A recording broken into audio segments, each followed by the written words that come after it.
Hi friends, welcome to our channel. இன்றைக்கி நம்ம சேனலில் வந்து விநாயகர் சதுர்த்தி விலாக் தான் பார்க்க போகிறோம்.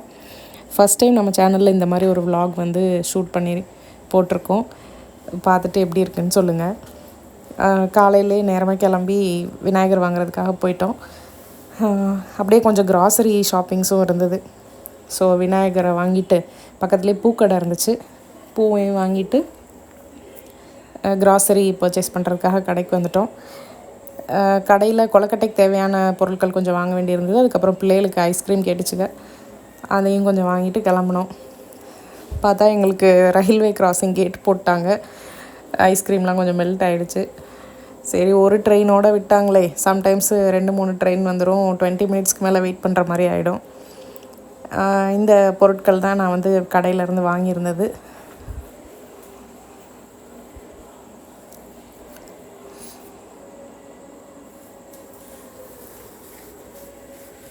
கொழுக்கட்டை மாவு கூட இந்த அச்சு கொடுத்துருந்தாங்க. அதை வச்சு கொழுக்கட்டையும் செஞ்சேன், நல்லா தான் இருந்துச்சு. இதான் வாங்கிட்டு வந்த ஐஸ்கிரீமு. ஸ்பைரல் ஐஸ் இருக்குல்லையா, அது பிள்ளைகளுக்கு 2. நாங்கள் வந்து இந்த பைட்ஸும் வாங்கினோம். இந்த பைட்ஸ் எப்போவுமே எங்களுக்கு ரொம்ப பிடிக்கும்.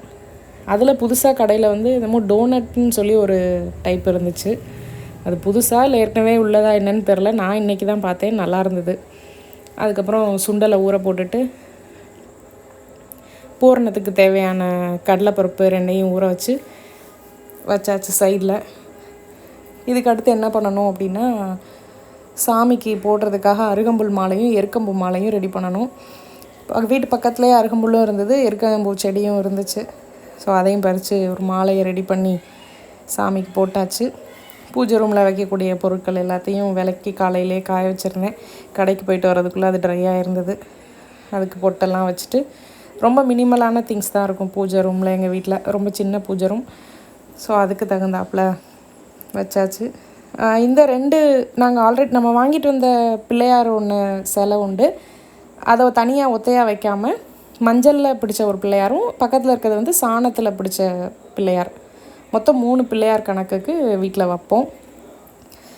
அதுக்கப்புறம் நான் லஞ்சை முடிச்சுட்டு கொஞ்சம் கொஞ்சமாக வேலையை ஸ்டார்ட் பண்ணேன். இது கடலைப்பருப்பு ஊறிட்டு இருக்குல்ல, ஸோ தேங்காய் தேவை. அதனால் ஒரு தேங்காயை உடைச்சி ஃபஸ்ட்டு என்ன பண்ணிக்கிட்டேன் அப்படின்னா, ஒரு பல்ஸ் மோடில் வந்து ஒரு 2-3 செகண்ட்ஸ் போட்டோன்னா நமக்கு கொஞ்சம் உதிரியாக பூ மாதிரி கிடைக்கும்ல, அது மட்டும் கொஞ்சம் எடுத்துக்கிட்டேன் பூரணத்துக்கு சேர்க்குறதுக்காக. பேலன்ஸ் உள்ள தேங்காயை கொஞ்சம் தண்ணி ஊற்றி சேர்த்து பால் கொழுக்கட்டை, தேங்காய் பால் கொழுக்கட்டை செய்கிறதுக்காக தேங்காய் பால் ஆக்கி எடுத்துக்கிட்டேன். தேங்காய் பால் கொழுக்கட்டை வந்து நானாக இப்போ தான் ஃபஸ்ட் டைம் ட்ரை பண்ணுறேன். இதுக்கு முன்னாடி அம்மா செய்வாங்க, பெரியம்மா செய்வாங்க, பார்த்துருக்கேன். அவங்க வந்து தேங்காய் பூவாகவே தூவி விடுவாங்க. தேங்காய் பால் இந்த பக்கம் சேர்க்க மாட்டோம். நான் சரி சும்மா இந்த தடவை ஃபஸ்ட் டைம் ட்ரை பண்ணி பார்ப்போம் அப்படின்னு சொல்லி தேங்காய் பால் எடுத்து கொழுக்கட்டை செஞ்சேன். நல்லா தான் இருந்தது. ஃபஸ்ட்டு பால் மட்டும்தான், அப்போ தான் கொஞ்சம் திக்காக வரும்னு நான் நிறைய வீடியோவில் பார்த்தேன். அதனால் ஃபஸ்ட்டு உள்ள பால் மட்டும் எடுத்துக்கிட்டேன். இந்த பக்கத்தில் இருக்க தான் துருநாப்பில் எடுத்த தேங்காய். அதுக்கப்புறம் மாவு பிணைய ஸ்டார்ட் பண்ணிட்டேன். மாவில் வந்து ஆல்ரெடி நான் உப்பு போட்டு கலந்து வச்சுருந்தேன். தண்ணி நல்லா சூடாக கொதிக்கவும் கொஞ்சம் கொஞ்சமாக அதை ஊற்றி வந்து கிண்ட ஆரம்பிச்சிட்டேன். எப்போவுமே கொழுக்கட்டைக்கு மாவு வந்து கொழுக்கட்டையாக இருந்தாலும் சரி, இடியாப்பமாக இருந்தாலும் சரி, நல்லா நம்ம தண்ணி வந்து தளதளன்னு கொதிக்க விட்டு தான் ஊற்றி பிணையணும். அப்போ தான் சாஃப்டாக வரும் நமக்கு. அது கரண்டி வச்சு தான் ஃபஸ்ட்டு பிணைய முடியும். பயங்கர சூடாக இருக்கும். ஃபஸ்ட்டு நமக்கு எதுவுமே ஒன்று சேராத மாதிரி தான் இருக்கும். கீழே ட்ரையான மாவு இருக்கும், மேலே மட்டும் கொஞ்சம் களி மாதிரி கொலன்னு ஆகிடும், அந்த மாதிரிலாம் இருக்கும். ஆனால் அது ஆறுனதுக்கப்புறம் நம்ம கையை வச்சு பிசைஞ்சு ஒன்று சேர்க்கும்போது நல்லா உருண்டையாக வந்துடும், நமக்கு மாவு கிடச்சிரும். எங்கள் பிள்ளைங்க வேறு நடுவில் டிஸ்டர்பன்ஸ். இந்த கொழுக்கட்டை பண்ணுற அந்த கொழுக்கட்டை அச்செல்லாம் பார்த்த உடனே ரொம்ப எக்ஸைட் ஆகிட்டாங்க. என்னது இது, இதை வச்சு என்ன பண்ணுவீங்க, எப்போ பண்ணுவீங்க, ஒரே கேள்வி.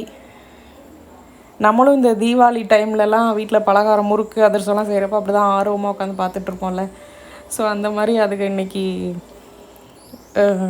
என்ஜாய் பண்ணிகிட்டு இருந்துச்சுங்க, என்ன பண்ணுறோன்றதை பார்த்துக்கிட்டு. எனக்கு அந்த பாத்திரம் வந்து முன்னாடி வச்சுருந்தது ரொம்ப சின்னதாக இருந்தது. இந்த மாதிரி பிசைய முடியலன்றனால நான் கொஞ்சம் பெருசில் மாற்றிக்கிட்டேன்.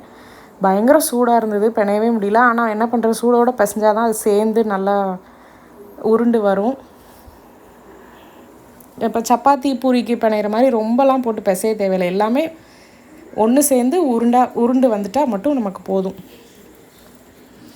அந்த மாதிரி கிடச்சிருச்சு. இதை ஒரு 15 நிமிஷம் 20 நிமிஷம் ஆற வச்சுருப்பேன்னு நினைக்கிறேன்.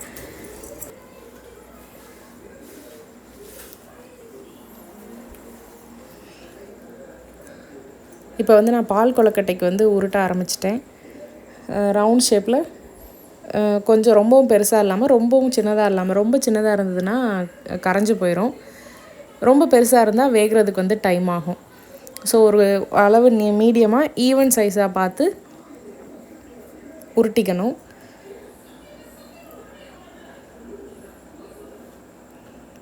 அதுக்கப்புறம் வெல்லத்தில் வந்து ஒரு 200 கிராம் அளவுக்கு வெல்லம் எடுத்து,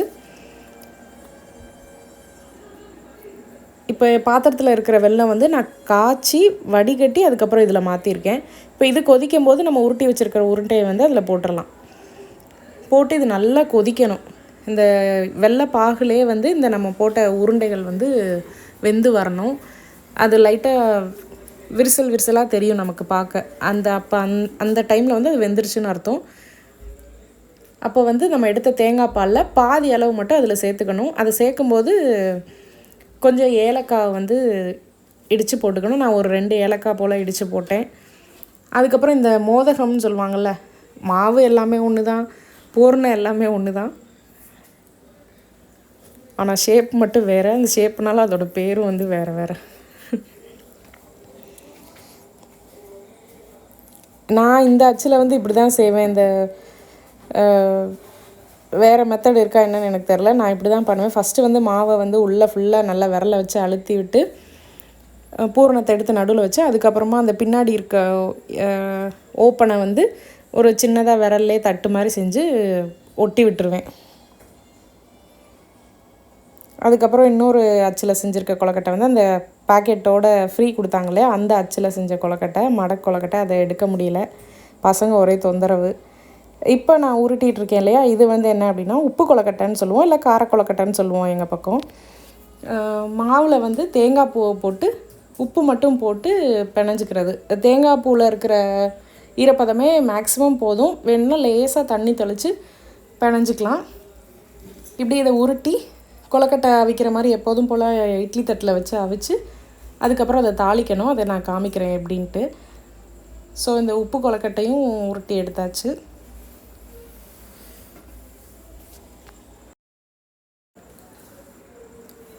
தேங்காய் பால் கொழுக்கட்டைக்கு வந்து பாதி பால் மட்டும் ஃபஸ்ட்டு சேர்த்துருந்தோம் இல்லையா, அதுக்கப்புறம் இறக்க போகும்போது மீதி உள்ள பாலையும் சேர்த்து ரொம்ப நேரம் கொதிக்க விடாமல் லைட்டாக சூடான உடனே கொதிக்கிறதுக்கு முன்னாடி நம்ம ஆஃப் பண்ணிடணும்.